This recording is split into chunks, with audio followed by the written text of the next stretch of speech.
Boa tarde, eu me chamo João Pedro e o trabalho que eu vou apresentar hoje é uma reportagem técnica em relação ao artigo que eu escolhi para a disciplina de conformação mecânica. Então, esse foi o artigo que eu escolhi, o gradiente suave de materiais magnéticos produzidos por manufatura aditiva a partir de pós não magnéticos. A manufatura aditiva ela entra em jogo quando os métodos convencionais, como a fundição, a laminação e a estamparia, por exemplo, elas falham, não conseguem criar partes de geometria sofisticada, que é o objetivo da manufatura aditiva. Então, nesse trabalho a gente também vai falar das propriedades magnéticas, que elas podem ser ajustadas durante o processo de impressão in situ, que esse processo ele permite a impressão de ímãs macios de pós não magnéticos. E os materiais utilizados foi os dois pós de metal paramagnético, do bronze e alumínio e aço inoxidável SAE 316L. Eles foram usados nessa pesquisa, variando as taxas para os parâmetros para alcançar diferentes composições do material de impressão e diferentes propriedades magnéticas. Então, nessa pesquisa ocorreu uma série de testes. Então, as amostras elas foram criadas na impressora MX1000 com base em tecnologia de deposição de energia direta. A distribuição do tamanho do pó ele variou na faixa de 45 a 145 micrômetros.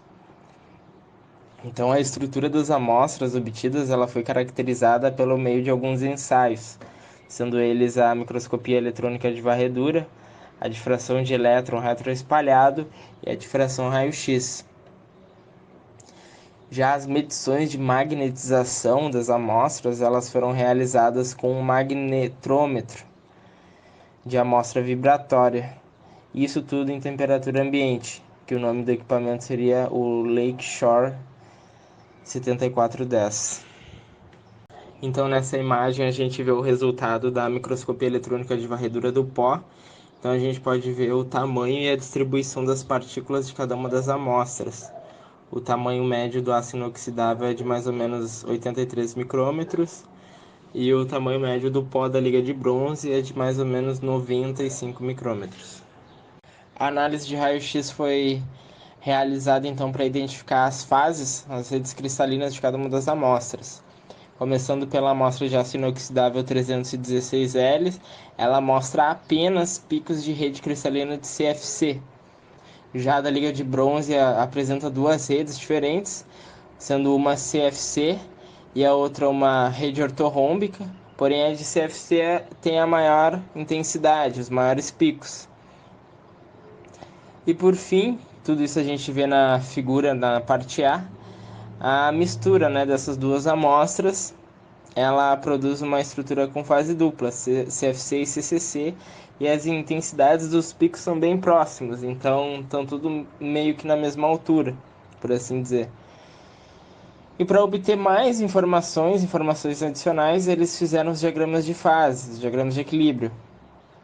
Então, o diagrama da liga de bronze prevê uma estrutura de fase única CFC estável após a cristalização, e a do aço inoxidável também tem uma estrutura estável de CFC, porém com uma pequena quantidade de CCC que se forma durante a solidificação, porém ela desaparece logo depois. E também fizeram o diagrama das duas ligas juntas. Então, para finalizar o trabalho, as conclusões. Nesse artigo, nessa pesquisa, foi mostrado pela primeira vez a possibilidade da impressão de materiais magnéticos com gradiente suave, usando a técnica de fusão in situ durante a deposição de energia direta. A gente viu também que os pós paramagnéticos eles têm sido usados para a produção de materiais magnéticos, e a adição da liga de bronze com o ácido inoxidável 316L transforma a estrutura de fase única que tinha, CFC, numa mistura de duas redes cristalinas, né, das duas fases, CFC e CCC, como a gente viu no gráfico anterior, no slide anterior.